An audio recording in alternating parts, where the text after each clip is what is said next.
Welcome to the Tesla Power Podcast, the unofficial Tesla energy community, covering solar panels, solar roof, and Powerwall for your home. I'm Aaron Brady. Today, let's talk about the Tesla app features, including PowerFlow. Let's get into more detail on the Tesla Powerwall Plus, and let's talk about our UI witness test. Spoiler alert, we are a failure. Let's do it.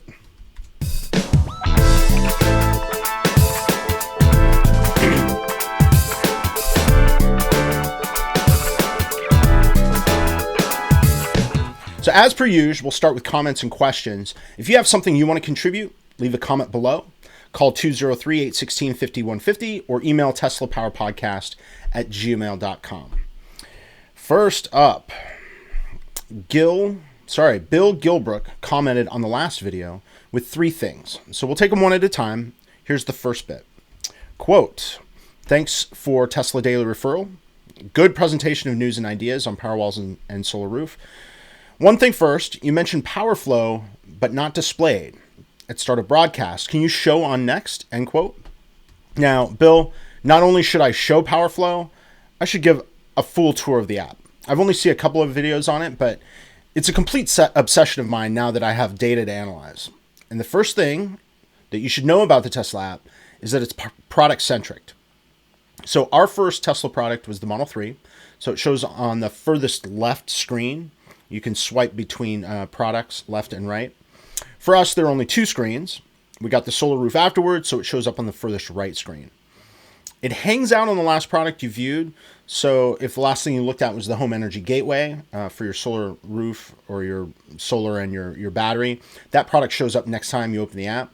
And that, interestingly, persists if you force close the app or even if you restart your phone.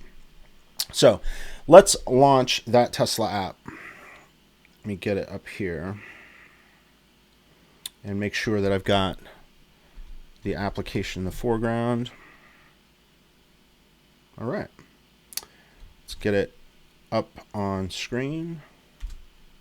There we go. Now we can see PowerFlow. So if I swipe over, you'll see Home Energy Gateway, standby showing at the top. And we see that Solarglass roof and Powerwall at the top, that photo. You can see the label Home Energy Gateway all the way at the top, and the first selection in the Home Energy Gateway portion of the Tesla app is PowerFlow. It's pretty. It's pretty mesmerizing. It gives nearly real-time, but not exactly real-time, animation on what power is coming from where and the total usage of your home. You'll see the top icon is your solar array with its current output. You'll see the left icon is the grid with the power you're either pulling from or pushing to the grid at that moment. You'll see the bottom icon is your Powerwall. And I have mine set to emergency backup only, so it's not going to do jack squat. And you'll see the right icon is our home with its current power usage. The whole layout is really quite simple, but it tells you a lot about your energy usage and your energy sources at a single glance. But to get into the nitty-gritty, we'll click on the graph icon in the upper right of the PowerFlow diagram. So if we click on that, you'll see that this graphs your power flow over time. So it's not an instant view, it's a graph over time. And it was these graphs that I was referencing in the last pod and I didn't end up showing because I'm a professional and I can't use a mute button on conference calls either. What is particularly powerful is you can swipe up on this graph and there's a button called Download My Data. Now, this allows you to do some nice number gymnastics to get an idea of how well your system is performing, what the payback period might be, and something that probably matters to most of you. You can see where you're over-consuming and work to reduce your consumption. So it's not as granular as other power monitoring tools out there. I had covered another one a couple of weeks ago. It was called Span. Let me pull that up. So you remember... this is it's a smart electrical panel, covered it a couple of episodes ago. And then there's another one. Oh, I put the link in the description below. And then another one is Sense. It's a bolt-on for your current electrical panel. Also, I'm putting a link in the description below. And those, those two products, they take it to 11, so you can really dive deep into, appliances, pumps, anything electrical by specific circuit. But, this app is a great resource. It's going to open your eyes to what activities you should be shifting in the middle of your day. And very interesting, laundry is a big one for a lot of us. So if we take a look at the data download, I hadn't actually pulled it up yet. I wonder if I can do it quickly.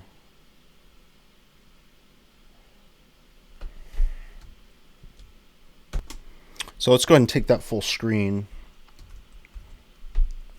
And maybe I can even zoom in a little bit.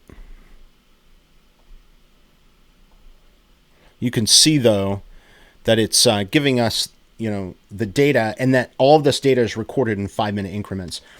So this is what I meant by almost real time.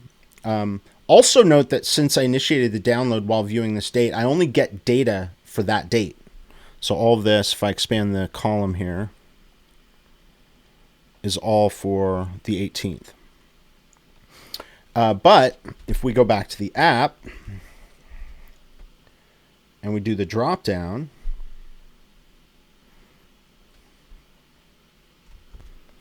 so I can go to this drop down right here, and instead of day, we can select week. I can get a download of all the data that falls within the week I'm currently filtering for. Now, awesomely, not really awesomely, we can see here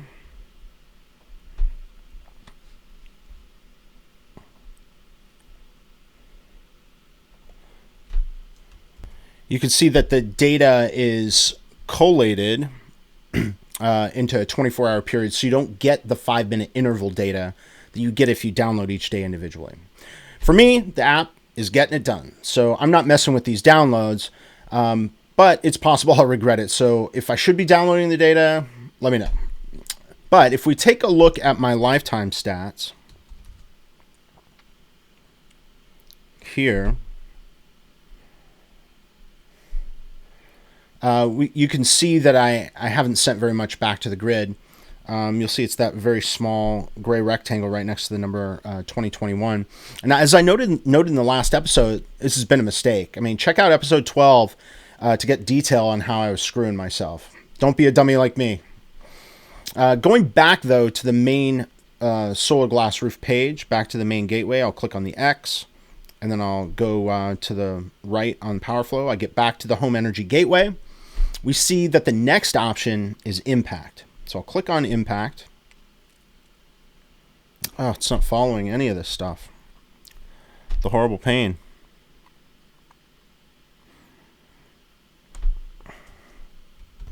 So I want to make sure I don't miss these bits in the app. So let's go back into PowerFlow.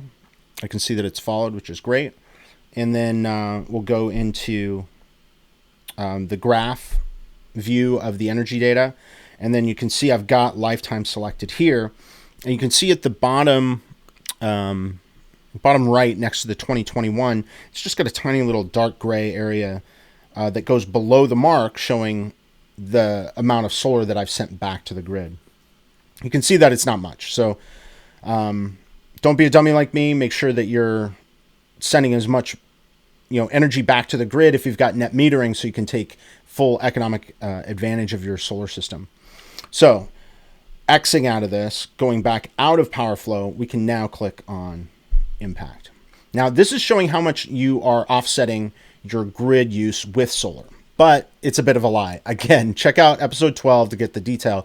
If we look at our lifetime stats in this house, we can see, we're only covering about 34% self-powered. So we're really only covering, about 30% of our current usage. You'll see in episode 8 where I calculate our Solarglass roof and Powerwall system payback that we can expect to cover only about 40% of our usage with a 13.5 kilowatt array. Now, why does it show we're only covering 30% then? I refer you again to episode 12. It's painful. So let's just head on to the next one. Go check out that episode. You can commiserate. So this takes us back to the home energy gateway. The next selection is backup history. It's not something I check out very often, but I've been surprised once now.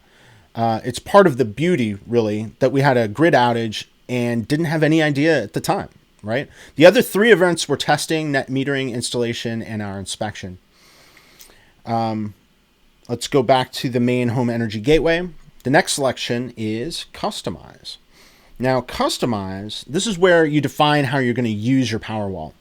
We have two, but I think of it as one. It's not like you can set their behavior independently. They act really as one large battery. So it's the same behavior no matter the number you have. If it's 1, 10, 100.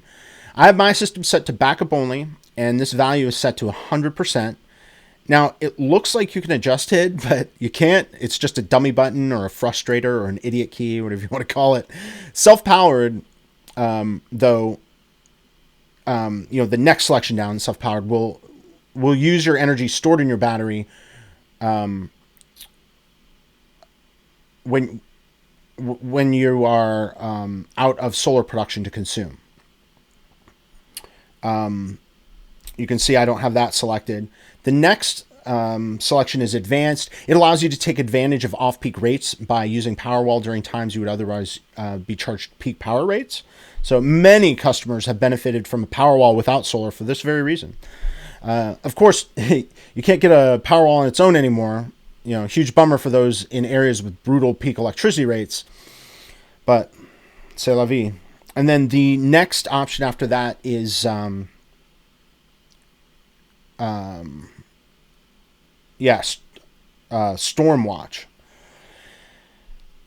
Right, and this is all under the customized link. So Stormwatch, it doesn't really apply to our setup, but if we were to be using the Powerwall regularly, Tesla monitors the weather in our area to fully charge the Powerwall in anticipation of a grid outage.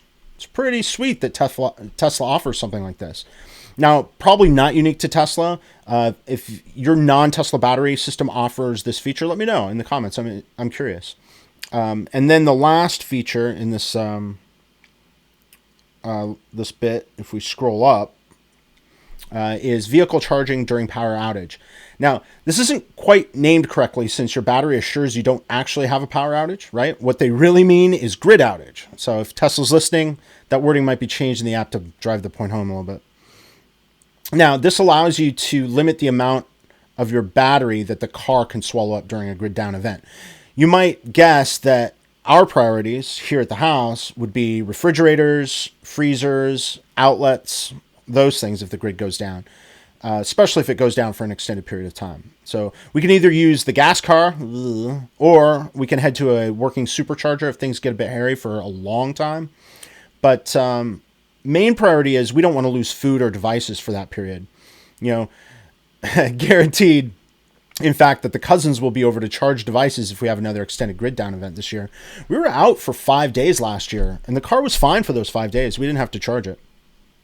We did, though, lose most of our food, and our devices were used super sparingly to make sure we could use them in an emergency. I wouldn't say it's the worst thing, really, right? It was great off-screen time, and it was pretty fun, trying to figure out how to entertain ourselves and the kids. Still, it can be better if we're able to communicate and work if we really have to. Otherwise, good excuse to lean back, right? And the very last selection in the home energy gateway, so we'll go back to that main menu, is service. So let's click on service. Now you can see it's really kind of taking us to another module here, but here we can either just straight up request service by clicking that top button, request service link. And then below, they've got some helpful links, and these will help walk you through some elementary troubleshooting steps, some usage tips, and best practices. The account links below, billing and contract, they simply open your online Tesla account login page. So don't even bother with those. Just go to your online Tesla account. Requesting service, though, it is super simple, and it's grouped by device. There are lots of reports where Tesla initiated service without the customer even needing to request it. And sometimes the customer didn't even know they needed service. And that is the tour of Tesla's, the Tesla app's home gateway. So that's the first part. So back to Bill's question. Let's go quote. Second thing, have a standing seam aluminum roof. Love it. Left asphalt behind, but your Solarglass roof idea interests me. Would have considered if price was competitive with metal, particularly as I'm now adding Powerwalls with solar panels. End quote. Bill, I believe it would be competitive with standing seam aluminum metal roof specifically. Now, if we use my house as an example, we can see that roofing options come in as follows. I've got a couple of things that I brought up. So ProMatcher shows cost of asphalt shingle roof coming at about $3 a shingle. So if we multiply that out by the 2,500 square feet I have on my roof, that's about $12,000. And then I went to Home Advisor to figure out what a standing seam roof would cost, specifically aluminum. Now they give a range. So we do the average between these. That's about $15 per square foot, and that brings it, again, a range from 18,000 to 37,000. Right, that metal roof can be from 18,000 to $37,000, and then the glass roof. Basically, no idea. Well, I mean, it's not that we have no idea, but we do basically have no idea. As I showed in our last episode, the non-solar roof clocked in at about $15,000 installed, but that's not the whole roof, and we don't really have an idea of how this is affected by labor. So I wanted to pull up the contract. So we'll take that full screen and scroll down. Yeah, here's all the pricing. Checking the square footage noted on my contract, it appears that the 15 grand actually would have covered the entire roof. Because you can see they note the 2382, which is pretty close to the 2,500 square feet of space that I'm using to estimate all these other numbers. Now let's check the Tesla configurator.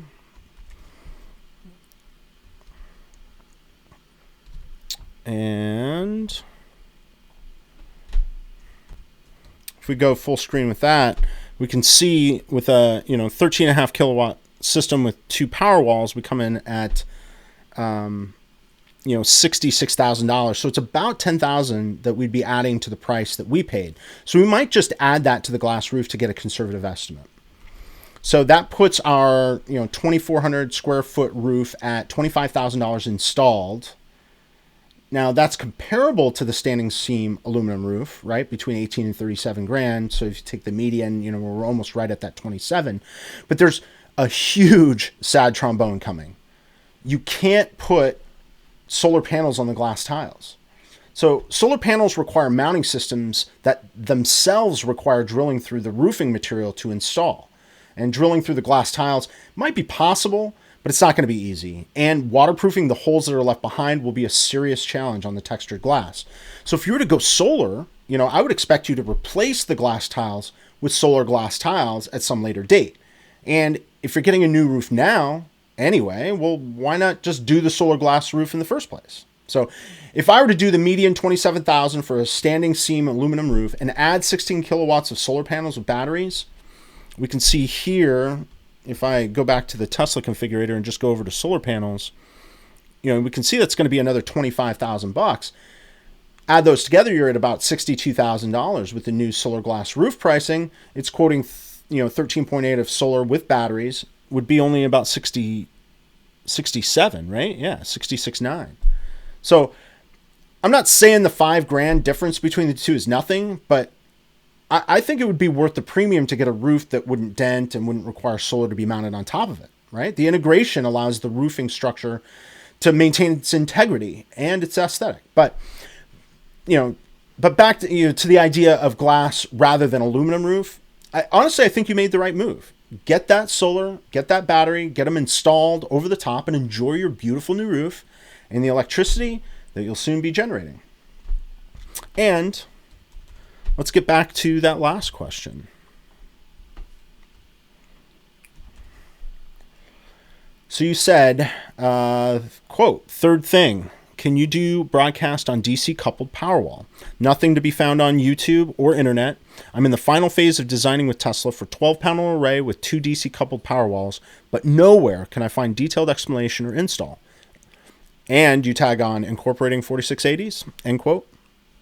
Now, the Powerwall Plus is still an AC coupled battery, but the inverter is stacked and it allows the solar to bypass the inverter and go directly to the battery. So it's really the best of both worlds. It's AC coupled and it's DC coupled. So I have a link to the datasheet that Electric wrangled from Tesla subreddit in the show notes below. If I go full screen with it, you can see that here. The relevant stats are listed below in the Powerwall Plus datasheet. They put it in text, I believe, down further in the article. And you can see here that the nominal grid voltage is 120 to 200 volts, 40 volts AC, and the PV operating DC input voltage is 600 to 550 volts DC. So this means that your solar power has only one route through the Powerwall. That doesn't happen to be true for my system. But that also means your Powerwall has 2 possible routes, through your home electrical panel or out to the grid. Now, this is precisely why you can't get solar without Powerwall. There's no way now to get power out to the grid except through the Powerwall. There's no way to get solar into your panel except through the Powerwall. And that's different from my system now. And that's why your system with the DC and AC coupled system is going to be a lot simpler, because there is no decision. Your solar goes straight into the battery, that's it. Your battery goes to your gateway, and that's it. So this prevents conversion loss when using the Powerwall, win. This simplifies the installation, win-win. Now, for your install, the system is going to look like this. So here's the diagram. And you can see that solar string 1 through 4 goes into Powerwall Plus number 1. Solar string 5 through 8 goes into Powerwall Plus number 2. Your 2 Powerwall Plus combined outputs go into the gateway that can then direct your power to either 1, your home, or 2, the grid. Now, I presume that you will still be grid tied, so the gateway will also have power coming in from the grid, so it can draw when your Powerwall Plus stack can't cover your current electricity demand. Now, as for the 4680, we don't know. The specification sheet doesn't mention battery form factor, but we can be pretty sure that cell production hasn't ramped enough for there to be cells available for Powerwall Plus. Not yet, anyway. Most of the Tesla community expects the first deployment of the Tesla 4680 form factor will be used in Giga Texas for their Model Y production later this year. This will be followed closely by Cybertruck in Giga Texas and Model Y in Giga Berlin. Now, the rumor I reported on yesterday does give a glimmer of hope that it's coming soon, but soon is in Tesla time. It's not going to be now, right? There's certainly precedent for the change to have already been made before a public announcement, but most of us expect that this will not be the case for Powerwall Plus. That said, I hope you do get a 4680 Powerwall Plus, and if you do, please share with the community. Now, when you go into your Tesla account, you can see that an advisor is listed down at the bottom. Let's see if I can get there.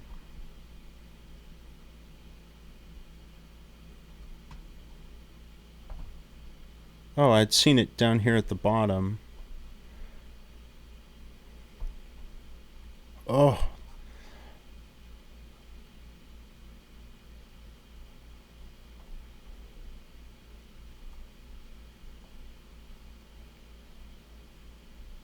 Yeah, they no longer show a Tesla advisor. Well, I mean, you can call into Tesla to see if they can help get detail for you. I didn't have very good luck getting a response. I mean, I can see here on the website that it's going to be pretty tough, but from time to time, I would get a response, and I'd encourage you to try. So let us know how that goes for you. If they're able to provide a data sheet for the Powerwall Plus, definitely share it with the rest of us. Otherwise, the details provided by Electrek are very likely to match the unit you receive in the next few weeks. So, Bill, thank you for your excellent questions. And anyone else looking to contribute, leave a comment. You can call 203-861-5150, or you can email teslapowerpodcast@gmail.com. Let's get into the news.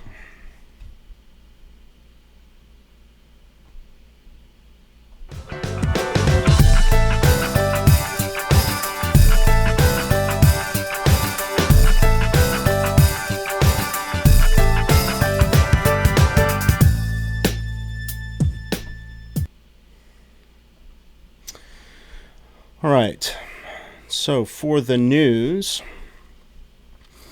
we have another virtual power plant announcement reported by Electrek. Tesla is they're inviting customers in California to join their beta virtual power plant this summer. Quote, Tesla is launching its own virtual power plant with the Powerwall in California in order to help the grid, which is expected to be under pressure this year. A virtual power plant consists of distributed energy storage systems, like Tesla Powerwalls, used in concert to provide grid services and avoid the use of polluting and expensive peaker power plants, end quote. Now, this is urgently needed. You may have heard the grid in California has been bankrupt by its failing equipment causing wildfires in the state. Now, grid service providers are taking capacity off the grid from high voltage line sources in an effort to limit their liability, with the expectation that the rolling blackouts that result can mitigate the fire risk. Of course, this sucks for customers that are shut off when power supply gets low. You know, Tesla is being a good citizen by working to stabilize the grid, and they're using their distributed capacity to fill in that gap. But it's not all charity. Tesla and the participants will be paid, potentially handsomely, for the service. In episode 5, I did a breakdown of demand response rates that Powerwall owners can earn in Connecticut's Eversource program. It pays a realistic $30,000 a year in demand response per owner. That's bananas. And Connecticut's grid isn't in any real trouble. On top of that, Connecticut's grid doesn't have peak rates that can spike electricity's value on the market in the same way that California's grid does. Now, Tesla is careful to note this is beta because, of course, it's beta, it's Tesla, but there are things that need to be worked out. And if Australia is any indication of how this could go, we might see some significant revenue for both Tesla and for owners of Powerwalls comprising their virtual power plant. And that wraps our news segment. So after a break, I'll share our year why witness test experience and why we are such huge failures.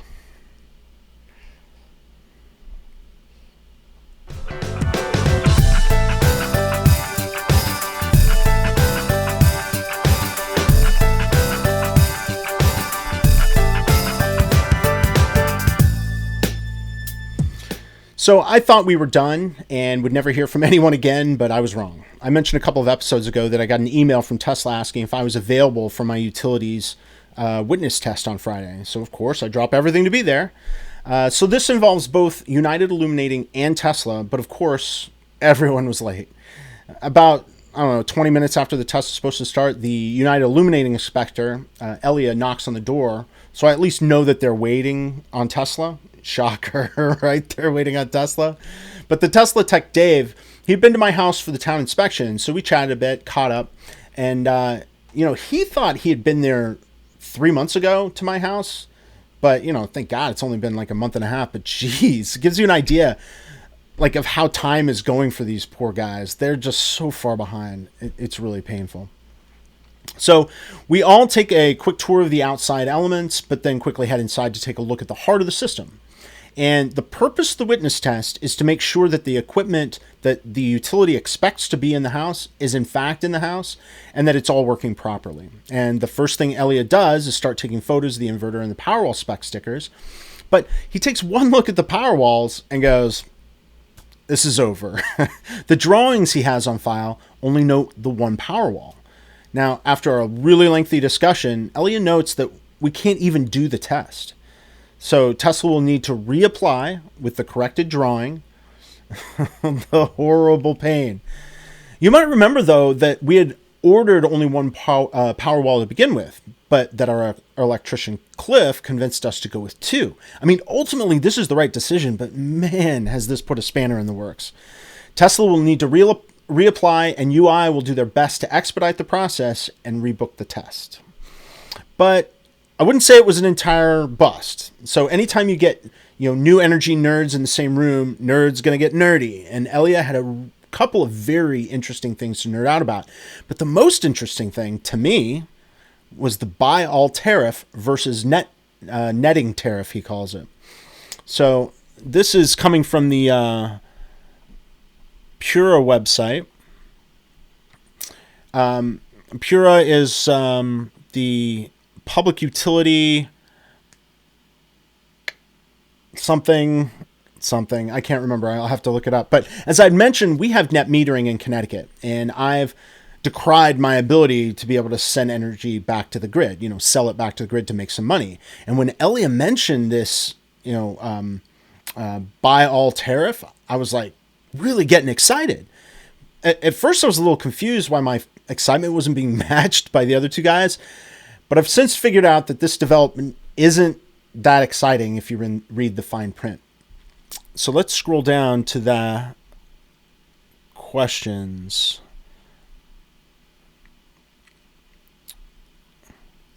Yeah, down here. So how much would I get paid?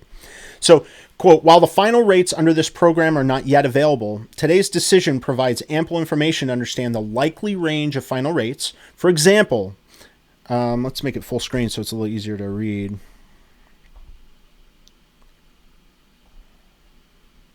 There we go. For example, the decision notes that the buy-all tariff rate will likely be set at around 29 cents per kilowatt hour for 2022. Similarly, the decision notes that the netting tariff will likely be in the range of financial equivalency to current net metering, end quote. So I was a lot less excited about that because this is pretty lame from my perspective. Now, I'm looking for something with real earning potential, like the demand response payments you can get from the utility down the road, Eversource. Now, this is essentially going to be worth the same amount as net metering. So why the change, right? Now, Dave from Tesla pointed out that this encourages net producers to enter the market. And I couldn't exactly understand what he was talking about. So he gave me an example of like a warehouse. So if a warehouse has solar panels and generates way more energy than they use, they don't get anything out of the net metering deal. They would net out at the low number that they happen to be using, and the rest of the energy that they provide to the grid would essentially be free to the grid. Now, understandably, they want to get paid for that extra energy that they're producing. Thus, the change in the rule. So instead of netting out, both parties will simply buy all of the energy that they take at 29 cents per kilowatt hour. So if the warehouse takes power from the grid, they buy it at 29 cents per kilowatt hour. If the grid takes power from the warehouse, they then buy it at 29 cents per kilowatt hour. So, I mean, I get that this is for the greater good, but I want that sweet, sweet demand response money that I keep hearing about. Oh, man. And chances are, if we're going to be honest, it's going to get here eventually. We're going to get that demand response. Until then, I'm going to be happy. I'm going to cherish my net metering, and I'm going to do my best to max it out and get that full value out of it. And that wraps episode 13 of the Tesla Power Podcast, the unofficial Tesla energy community. I'm Aaron Brady. My referral code is in the description. Go to ts.la/Aaron62310 to place your order, and you'll save a few bucks or you'll get some free supercharging. With 10 referrals, that 4680 Powerwall Plus could be here, and I could be dishing some details. So make sure you use that referral code in the description. And man, another one down already. Let's do it again next week.